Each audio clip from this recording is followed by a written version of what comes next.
HOA complained about my war memorial, so I flew in a Huey and rebuilt it 10 times bigger. What would you do if someone tried to erase the memory of a hero you loved, all in the name of neighborhood aesthetics? In the quiet suburb of Willow Creek, Arizona, Marcus Tate's front yard was a shrine to his fallen brother, Captain Daniel Tate, a Vietnam War hero killed in action in 1970. A modest stone memorial stood beneath an American flag, engraved with Daniel's name, rank, and the words, "Freedom isn't free." Red and white roses bloomed around it, tended daily by Marcus, a retired mechanic with hands rough from years of labor and eyes heavy with grief. For 5 years, the memorial was a beacon of pride for the neighborhood until the new HOA president, Karen Whitaker, decided it was an eyesore. The letter arrived on a crisp May morning, just weeks before Memorial Day 2025. Karen's signature sprawled across the bottom, her tone dripping with bureaucratic venom. Your unauthorized structure violates Section 4.2 of the HOA covenants. Remove it within 7 days or face a $1,000 fine. Marcus read it twice, his hands trembling. A nuisance? His brother's sacrifice a nuisance? He'd built the memorial with his own hands, pouring concrete at dawn to honor the man who'd flown Huey helicopters into hell to save his squad, only to be shot down at 24. Marcus marched to Karen's pristine colonial-style home, where she answered the door in a pastel cardigan, her smile as fake as her manicured lawn. "This is about my brother," Marcus said, holding up the letter. "He died for this country." Karen's eyes flicked to the memorial across the street. "Rules are rules, Mr. Tate. That thing doesn't match the community's aesthetic. We're trying to maintain property values." She paused, tilting her head. "I'm sure you understand." Marcus didn't understand. He went home, sat by the memorial, and called his old friend Jim Kessler, a fellow Vietnam vet who'd flown with Daniel. Jim listened, his voice gruff over the phone. "They want to play hardball? Let's give him a war they can't win." That night, Marcus didn't sleep. He dug through old photos of Daniel, his medals, and a faded Polaroid of the Huey he'd piloted. An idea sparked one so bold it felt like Daniel himself was whispering it. The next day, Marcus filed an appeal with the HOA board, citing Arizona's laws protecting veteran memorials. Karen shot it down in a public meeting, her voice saccharine as she addressed the crowd. "We respect veterans, of course, but we can't make exceptions. Imagine if everyone put up their own monuments." The room murmured, some neighbors nodding, others shifting uncomfortably. Marcus stood, his voice steady but raw. "This isn't a decoration.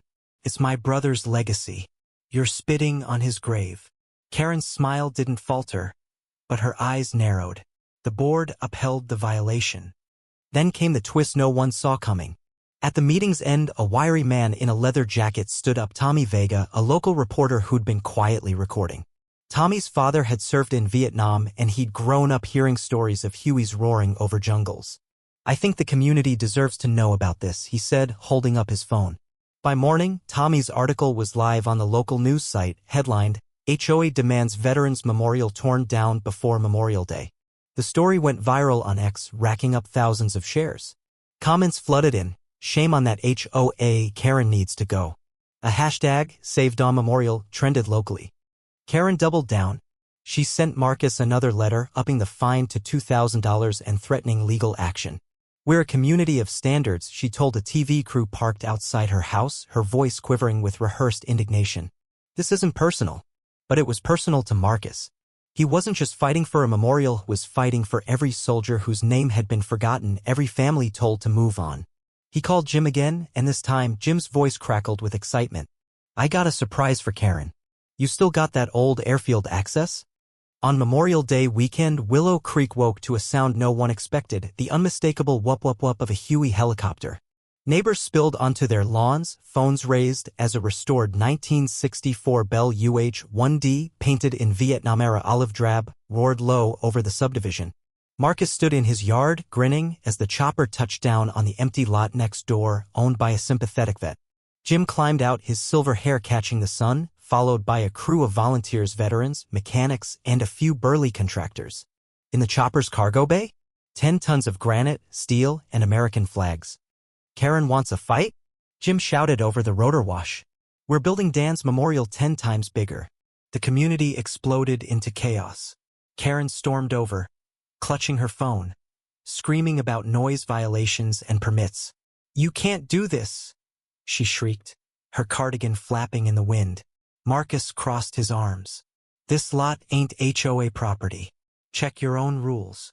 Karen's face turned purple, but she was powerless. The lot was private, and the owner had given Marcus full permission. By noon, a crowd had gathered: neighbors, veterans, even a local VFW chapter. Tommy live-streamed the construction, capturing every hammer strike as the new memorial took shape. A 10-foot granite obelisk engraved with Daniel's name and the names of 17 other local fallen soldiers, flanked by 2 steel Huey silhouettes and a flagpole soaring 30 feet high. Karen's campaign unraveled faster than a cheap sweater. She called the police, but the sheriff, a Gulf War vet, just shrugged. "No laws broken here, ma'am." She tried rallying the board, but 2 members resigned, citing community pressure. Posts on X revealed Karen's history of petty complaints, fining a family for a kid's lemonade stand, banning holiday lights that clashed with her vision. The hashtag Karen vs. Veterans trended, and a petition to oust her as HOA president hit 1,500 signatures in 48 hours. Her own neighbors turned on her. One even gifted Marcus a new flag for the memorial, echoing a similar gesture in a nearby town where a woman fought her HOA for a soldier's tribute. By dusk on Memorial Day, the memorial was complete. The Huey took off, circling once as the crowd cheered.